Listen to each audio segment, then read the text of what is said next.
Kembali lagi di Caur.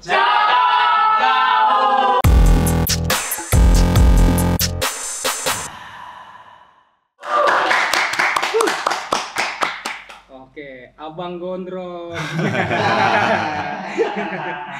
Coba kenalin diri lu dulu, Bang. Iya, assalamualaikum, shalom.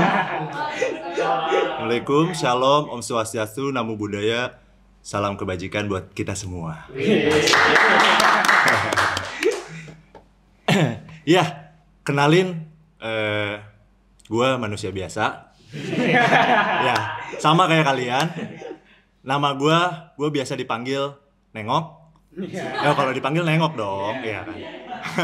Biasa dipanggil, kalau nama asli sih Adi, ya. Cuma kalau biasa dipanggil sih Nengok, balik lagi. Biasa dipanggil Bang Bewok, Bang Gondrong boleh. Atau kalau username sosmed gue Bang Brookins. Itu kenapa tuh, Bang, nama sosmed lu Brookins? Sebenarnya itu nama nyeleneh aja sih, nama iseng gitu. Soalnya kan gue brewokan ya, Breo. Terus kinsnya itu dari pelajaran IPA itu ada penemu salah satu atom gitu namanya Draper-Hawkins. Nah, gue terinspirasi dari situ aja sih. Nggak masuk akal ya sebenarnya, iya. Tapi keren, brewok dan penemu atom.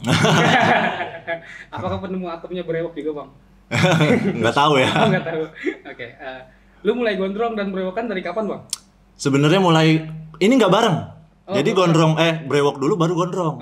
Gitu ceritanya. Nah, kalau brewoknya ini awalnya dari gua zaman ngampus, masih ngampus gitu kan. Pengen nyobain apa namanya? Produk penumbuh bulu gitu. Ya, awalnya iseng. Karena temen nawarin, lu kalau brewok kan bagus deh kayaknya."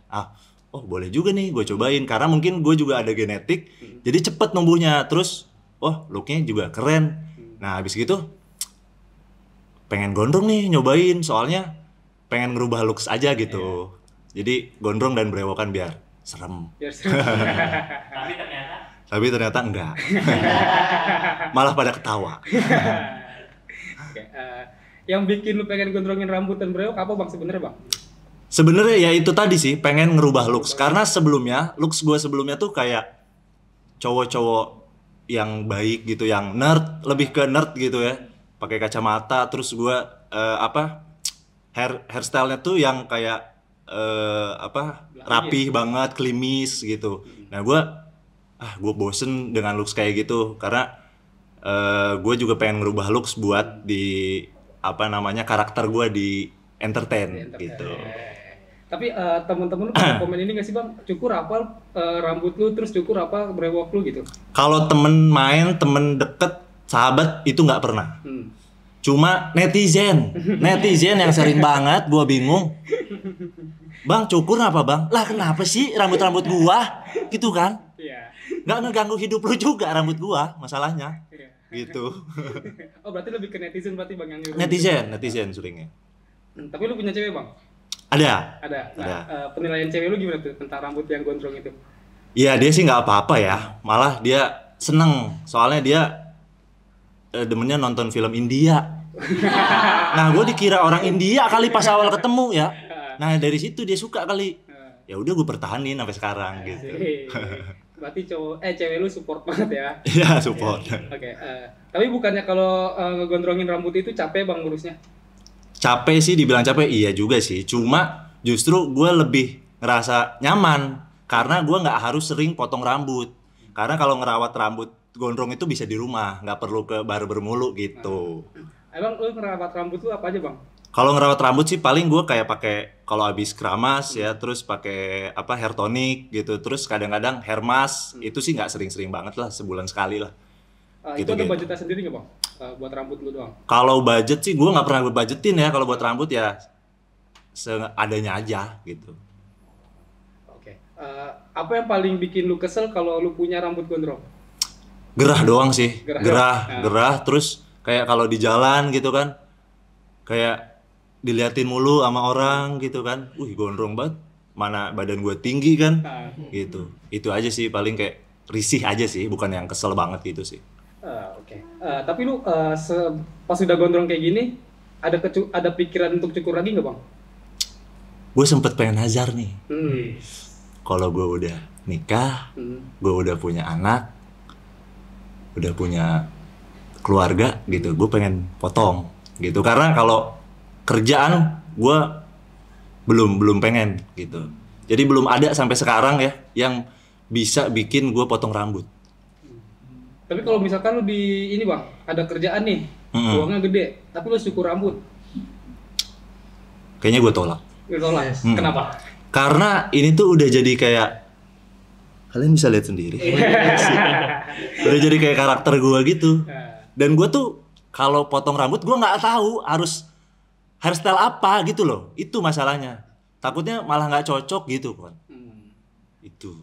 Berarti lu bakal cukur kalau lu udah nikah atau punya anak doang bang? Sejauh ini sih so far itu ya paling alasannya. Oke. Lu pernah di catcalling nggak sih bang pas rambut lu gondrong kayak gini? Catcalling kan sebenarnya buat cewek ya mayoritas ya. Tapi cowok juga bisa di catcalling. Cuma karena rambut gua gondrong gini gua nggak pernah sih Nggak pernah. di sweet gitu kan atau digodain gitu sama abang-abang pinggir rel gitu nggak pernah. Cuma sama anak kecil. Di catcalling sama anak kecil pernah nggak kalian? Nggak pernah kan? Di catcallingnya gini lagi. Jadi ada juga di salah satu konten gua, tapi kontennya tuh soundnya tuh kena violation, jadi nggak kedengeran. Padahal original sound. Gue jadi abis pulang Jumatan ceritanya gitu. Terus gua ngelewatin, jadi masjid dan kosan gue tuh ngelewatin sekolahan gitu. Nah, sekolah SMP lah. Gue pulang ya kan, gue record. Ya gue pengen kayak gue balik Jumatan nih gitu kan. Taunya rame tuh anak-anak sekolah pada bubaran sekolah. Terus ada yang bilang gini, bapak gue nengok ke belakang ke gua apa bukan gitu kan. Bapak terus yang satu temennya, bapak minta duit lah kata gua bukan bapak lu kan, ngapain minta duit ke gua. Itu aja sih paling. Itu ke bapak itu nggak sih bang? Iya. You know what I mean. Itulah. Oke. Tapi itu kan lu pulang Jumatan bang. Dan mungkin pakai gamis ini ya? Yes, ini gamis yang sering gue pakai. Dan itu jadi ciri khas lu juga di setiap kontennya? Iya, bisa dibilang gitu. Oke. Tapi gondrong-gondrong ini ternyata lu main film juga ya bang ya? Coba dong bang ceritain main film apa aja. Jadi sebenarnya kalau untuk di entertain tuh gue udah lumayan lama, dari 2016. Iya. Jadi gue mulainya dari iklan dulu, dari model, show gitu kan, catwalk gitu, terus mulai ke iklan, terus juga ke FTV gitu. Kalau ke sinetron gue nggak pernah. Terus baru ke film. Film ini baru 2000 setelah COVID. Pas awal new normal itu 2000 berapa ya? 2021 lah ya, sekitar 2021. Jadi itu awal mulanya karena gue aktif juga nih. Aktif di kampus itu di klub. Ada klub namanya Klub Lobby Film. Nah, Klub Lobby Film ini gua sering banget bikin film gitu di klub itu. Nah, terus ada program kerja di klub itu, salah satu prokernya itu kayak bikin festival film antar anak-anak sekolah. Gitu. Nah, ngundang bintang tamunya tuh sutradara terkenal.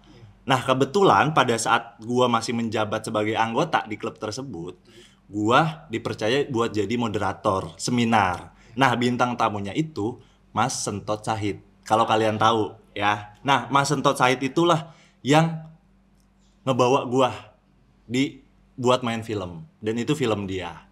Gitu. Jadi gua diajaknya tuh sekitar 2021 ya, 2021 gue diajak karena ketemu di event Indie Fest namanya.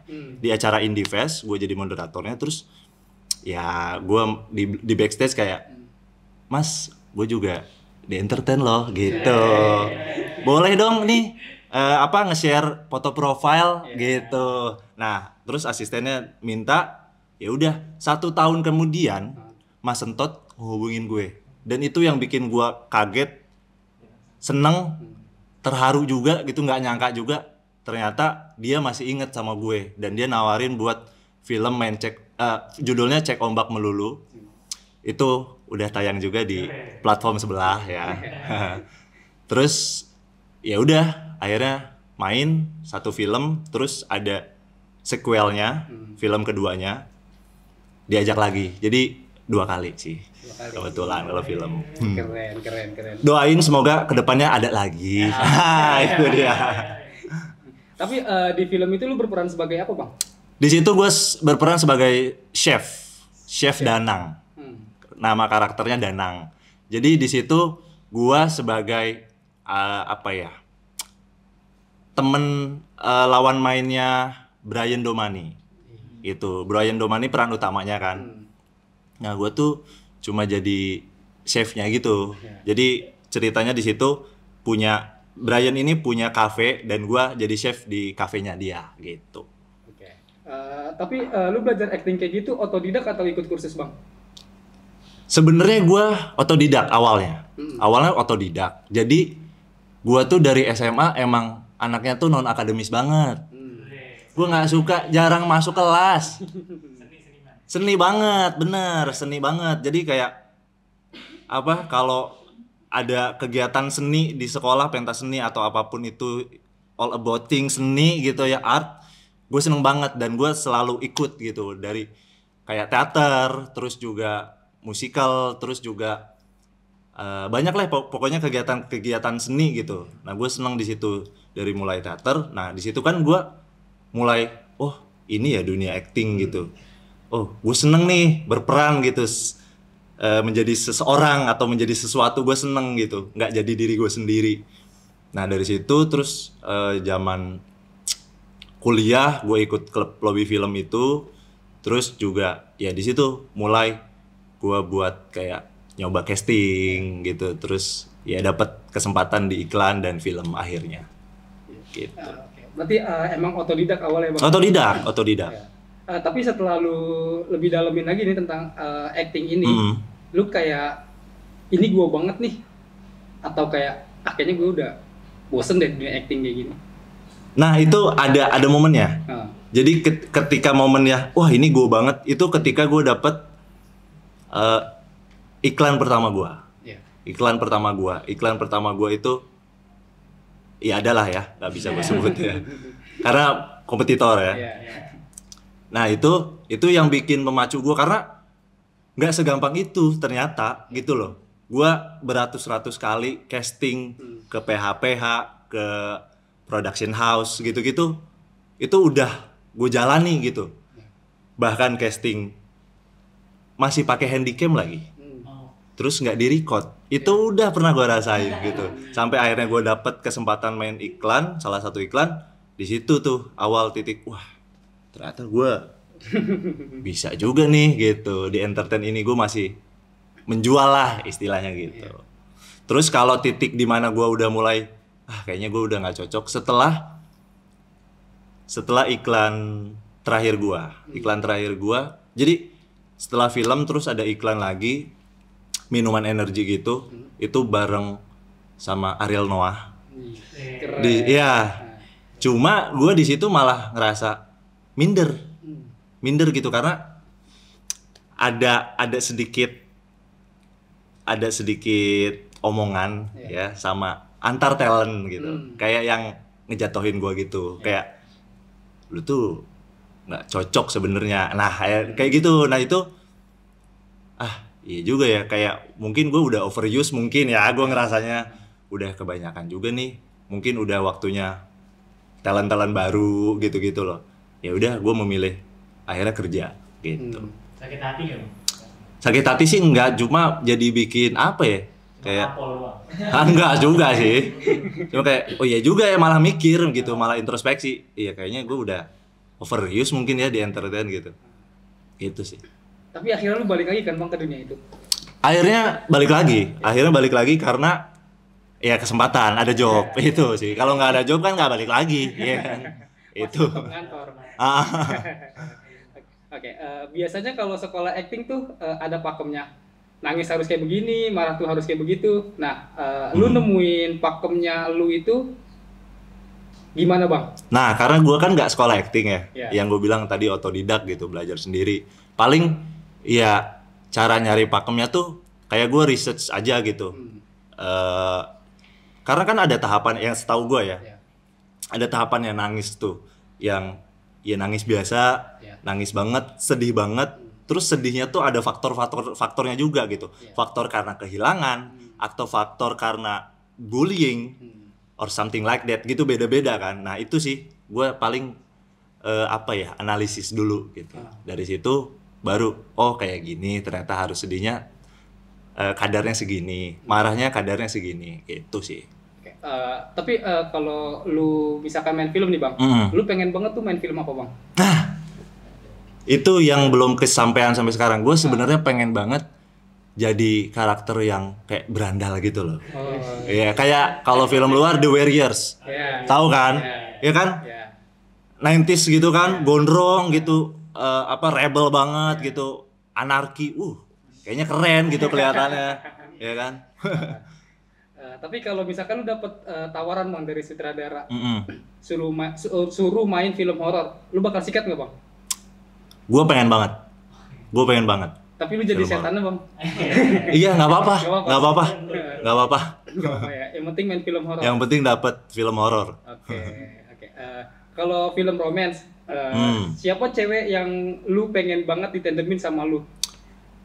Itu kenapa? Cewek, gue sih ngefans banget sebenarnya dari dulu sama Pevita. Pevita, terus lama-lama ke Ariel Tatum, nggak tahu kenapa nih, ya kan, nggak tahu nih. Ariel Tatum, boleh juga, maksudnya actingnya boleh juga nih, keren gitu. Jadi kayak kalau buat lawan main kayaknya challenging banget gitu. Jadi Ariel Tatum yang pengen banget lu jadiin tandem lu main film romance? Iya, karena dia ngerokoknya Garbit ya gitu. Keren aja gitu. Oke, tapi lu nyangka nggak sih bang kalau lu gondrong dan berewokan kayak gini jadi mirip ketua guild sebelah? Aduh, itu udah sering banget, banyak banget yang komentar begitu ya. Tapi di sini gue disclaimer dulu, gue nggak pernah merasa, gue nggak pernah mengklaim kalau gue ini loh gitu loh, gue beliau loh, nggak pernah ya. Itu perlu dicatat nih, kalau mau diklip di ke TikTok ini nih ya, ini yang paling penting ya. Ini yang paling penting. Gue nggak pernah sama sekali gue menganggap atau bahkan gue bilang secara gamblang gitu, gue ini loh, nggak gitu ya. Kalian bisa cek di semua konten gue, nggak ada itu ya. Tapi ya karena komentar itu, terus gue juga sempet searching gitu. Ketua guild sebelah tuh apa maksudnya gitu. Pas gua research gitu, ternyata itu tuh dari istilah dari game. Yang gua tahu ya setelah gua research gitu, dari game Free Fire ya. Gitu. Dari situ. Cuma ya gua mikir ini cuma anak-anak FF doang ini gitu yang komen. Ya udah gua anggapnya biasa aja gitu loh. Tapi kan itu berarti emang biarin aja dari netizen ya bang ya? Netizen, bener. Tapi lu ingin menanggalkan ini semua nggak sih bang? Pastinya nanti suatu saat. Oke. Gimana ceritanya awal mulai diliatin banyak orang bang? Nah, ini tuh sebenarnya bukan karena gue karakter pakai gamis gitu, gue gondrong, brewokan. Gue tuh memang sering banget diliatin sama orang ya. Bahkan sebelum gua gondrong, sebelum berewokan pun sering banget diliatin gitu sama orang. Tapi sama cowok. Nah itu gue bingung tuh. Banyak banget cowok yang liatin gitu. Kayak gua kalau di transportasi umum gitu, kayak di MRT atau di kereta gitu, diliatin gitu. Padahal ya gua nggak ngerasa ada yang aneh gitu loh. Terus akhirnya gua memilih merubah looks. Mungkin karena kemarin kayak cowok yang gampangan gitu loh, ya kan? Karena looksnya rapi, clean gitu kan. Makanya gue rubah looks gitu, jadi kayak serem. Malah tambah diliatin sama orang. Gue juga bingung.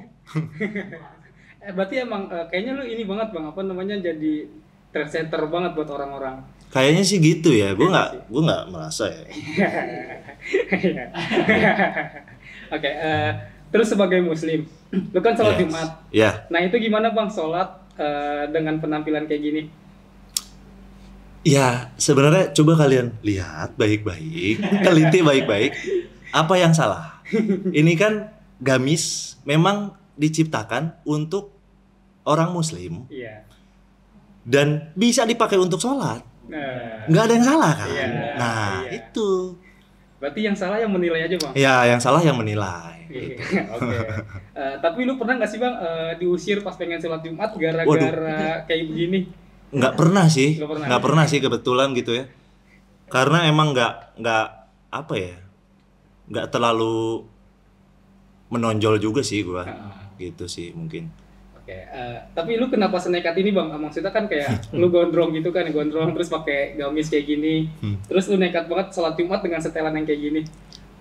Iya, mau gimana lagi gitu loh. Maksudnya karena gini, sebenarnya bisa aja gue iket rambut gue, ya kan? Biar nggak terlalu salah paham, ya kan? Bisa aja gue iket rambutnya.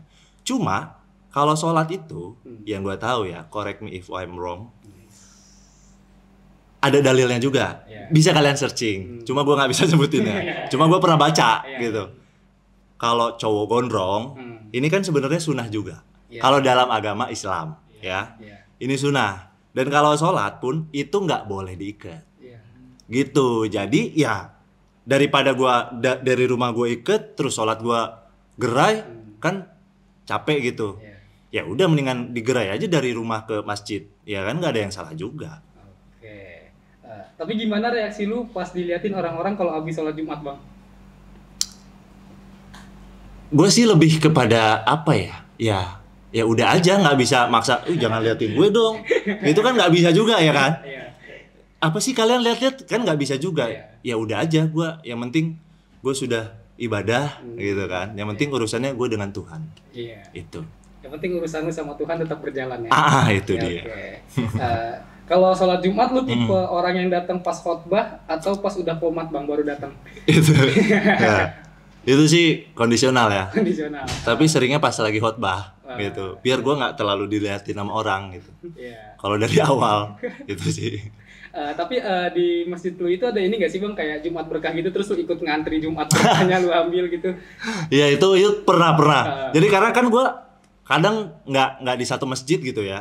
Gitu kadang gue seneng kayak gue nyoba di masjid salah satu masjid ini nih gitu. Bukan untuk nyari itunya ya, bukan ya. Tapi pengen ngerasain masjidnya aja gitu. Dan kebetulan dapet, ya dimakan. Kenapa enggak gitu loh. Tapi nggak pernah yang gue cari gitu, nggak pernah. Tapi pas lu ngantri kayak gitu, maksudnya kayak ada yang banyak yang ngeliatin nggak sih bang kayak orang? Ada yang ngeliatin. Bahkan Jumat kemarin nih ceritanya. Jadi ada salah satu masjid yang memang baru dibuka juga gitu. Dan kebetulan masjid itu tuh kayak ngasih makan siang gratis. Dari masjid ya, bukan program pemerintah ya dari masjid. Dari masjid. Makan siang gratis gitu. Nah, gue kan kayak wah, orang pada makan. Gue boleh kan? Sama kan? Ya kan? Boleh kan?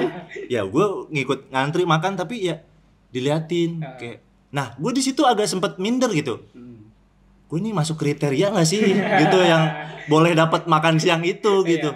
Tapi ya nggak ada yang larang, ya udah gue makan gitu. Lumayan juga. Ngehemat duit ya. Iya itu. Lagi ngekos kan. Nah. Lu pernah ngerasain kecolongan sendal pas sholat Jumat nggak sih bang? Waduh, kalau kecolongan nggak pernah, kayaknya nggak sengaja nyolong pernah. Jadi lu yang iya. nyolong. Tiba-tiba kenapa badan gue berat ya? Taunya bawa kotak amal. Enggak, bercanda. Nggak pernah sih, nggak pernah. Nggak pernah. Oh jangan-jangan ini pakai gamis buat kamuflase doang? Waduh, enggak. Kotak amalnya? Enggak ada. Mau gue buka nih? Gue buka nih? Enggak. Oke, apa tanggapan lu buat orang-orang yang sholat Jumat cuma ngincer nasi kotaknya doang? Nah, ini buat hamba-hamba pemuda tersesat ya, bisa dibilang seperti itu. Kalian itu nggak akan berkah, cuma ngedapetin niatnya cuma buat dapetin nasi kotak. Sholat dulu aja, rezeki nggak akan ketuker, gitu loh. Berarti lu perbaiki sholat lu, rezeki lu akan ngikut. Nah, itu dia, cakep. Itu. Oke, balik lagi nih Bang, ngomongin masalah gondrong. Lu kan gondrong udah lama nih Bang. Ya. Terus sekarang juga lu buka usaha. Kenapa lu milih buka usaha daripada nerusin kerja sebagai tim produksi film? Karena yang tadi gue bilang, kayak gue udah, aduh, kayaknya udah waktunya gue buat cari sesuatu yang baru deh, gitu. Bukan karena bosen atau apa ya, karena pengen aja gitu, kayak udah monoton nih, gitu-gitu aja. Terus juga karena nggak dapet job sih, lebih tepatnya nggak ada yang calling gitu kan, ya itu ya. Jadinya setelah resign dari kerjaan juga masih ranahnya ke situ sih, advertising agency gue di salah satu adalah di Jakarta juga. Terus resign, gue memilih coba usaha gitu ya, Mimisang ini. Jadi itu pisang kelembung gitu sih, berbagai varian rasa. Promosi dikit. Cakep banget. Emang tahu banget ini tim kreatifnya. Oke, kan produk Mimisang ini salah satu cara lu produk Mimisang ini salah satu cara lu untuk ngisang pisang nggak Bang? Waduh, nggak pernah kepikiran sih. Nggak pernah kepikiran sama sekali. Nggak ada niat ya. Mohon maaf Mas Kaisang. Ya, nggak ada menyaingi. Cuma kalau yang merasa tersaingi mohon maaf aja. Gitu kan. Iya.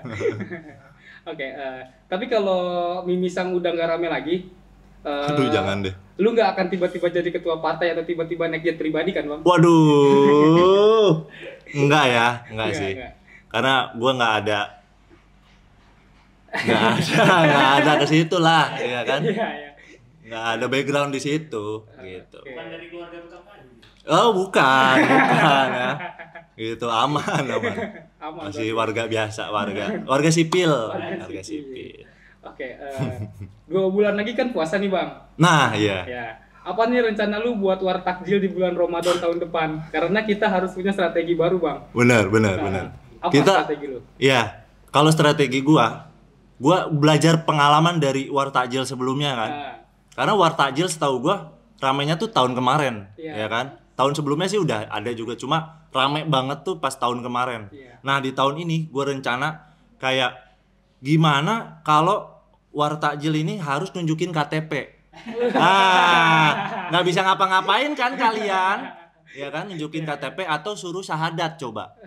Ya kan, kalau nggak bisa, berarti mohon maaf nih buat yang kaum muslim dulu, gitu. Oke, berarti inovasi kedepannya waktu pas luar takjil nunjukin KTP atau tes syahadat? Ya salah satunya. Kalau buat lebih gampang sih KTP ya. Pasti kan semua orang punya tuh. Udah pasti aman juga. Udah pasti aman. Iya, oke. Tapi kan lu berarti tahun kemarin ngerasain luar takjil nih Bang. Iya. Momen apa yang paling lu ingat? Momennya tentunya ketika FYP ya. Ketika FYP, kalau nggak FYP nggak keinget tuh, ya kan? Ketika FYP dan gua tuh yang ini agak sedih, pakai background sedih boleh? Nanti editor ya. Jadi kayak, aduh, puasa. Jadi gua kan jauh dari orang tua, ya, jauh dari orang tua. Gua merantau gitu di sini. Jadi kayak aduh, tahun ini juga masih jauh sama orang tua gitu, gue masih sendiri. Cuma apa ya? Karena momentumnya, karena gue konten kreator juga gitu kan. Jadi lupa tuh dengan gue bikin konten terus FYP gitu viral, ya jadi nggak sedih lagi. Itu sih paling yang gue inget. Dan ada satu momen ini kayak ngena banget di gue. Jadi aduh, gue ngejelasin fitur TikTok nih, jadi kuliah nih, ya kan? Jadi ada salah satu lah fitur TikTok itu yang kalau lu pakai salah satu sound yang direkomendasikan, lu bisa dapet duit dari situ. Dan kebetulan itu gue lagi tipis banget, ya kan? Lagi nggak ada banget gitu pegangan. Terus gue bikin konten yang kayak nyeritain salah satu konten kreator yang punya masalah di war takjil. Terus gue kontenin dengan perspektif gue gitu, karena kasihan nih gara-gara itu jadi pedagang-pedagang takjil itu sepi dan itu naik FYP banget. Bahkan gue jadi top satunya di sound itu dan gue dapat royalti dari situ dan itu alhamdulillah gue bisa lebaran. Bisa beli gamis baru. Itu dia. Berarti kalau nggak FYP itu lu nggak lebaran dong Bang? Ya tetap lebaran maksudnya nggak beli gamis baru gitu. Iya, oke. Ada apa Bang dengan roti hosti pas war takjil Bang? Nah itu yang tadi gue udah sempet singgung ya. Jadi ada yang gue tahu ya. Iya. Ada salah satu kreator yang cukup besar juga gitu di TikTok ya. Itu dia menyalahgunakan atau salah paham dan kayak sedikit menyinggung juga untuk saudara-saudara kita yang non muslim gitu. Karena roti hosti itu yang gue tahu cukup sakral juga untuk agama saudara kita ya yang non muslim itu. Jadi janganlah kalau bisa dipermainkan kayak gitu, jangan ya. Oke. Tapi udah clear Bang masalahnya Bang? Itu sih kayaknya udah clear. Udah clear. Oke. War takjil beres, masalahnya juga beres itu. Iya. Oke. Apa tanggapan lu buat orang yang waktu itu merusak vibe war takjil? Ya itu sih gue sangat menyayangkan ya. Menyayangkan karena ya kalau kalian menganggap gua pun seperti ini looks-nya, tapi sekali lagi gue nggak pernah istilahnya menyalahgunakan atau menyinggung atau bercandain istilahnya gitu, gue nggak pernah. Tapi jadi jangan pernah deh untuk membercandakan atau mempermainkan ya hal-hal yang sensitif yang dianggap sakral, entah itu dari agama, budaya atau apapun itu, jangan pernah. Itu aja sih. Oke. Apa nih Bang plan lu ke depannya? Buat apa? Untuk kehidupan lu atau konten lu? Oke. Kalau kedepannya sih gue bakalan maju ya. Iya. Kamu mundur. Kalau plan kehidupan gue pengen fokus dulu sama usaha gue Mimisang ini ya, biar rame dulu gitu kan. Pasti habis ini rame nih. Amin. Semoga ya. Semoga. Gitu. Kalau udah rame gue bakalan mungkin buka cabang, amin juga gitu kan. Punya tabungan, gue pengen naik haji. Amin. Tapi sebelum gue pengen berangkatin dulu orang tua. Itu yang paling penting sih. Orang tua nomor 1 ya Bang? Iya, nomor 1.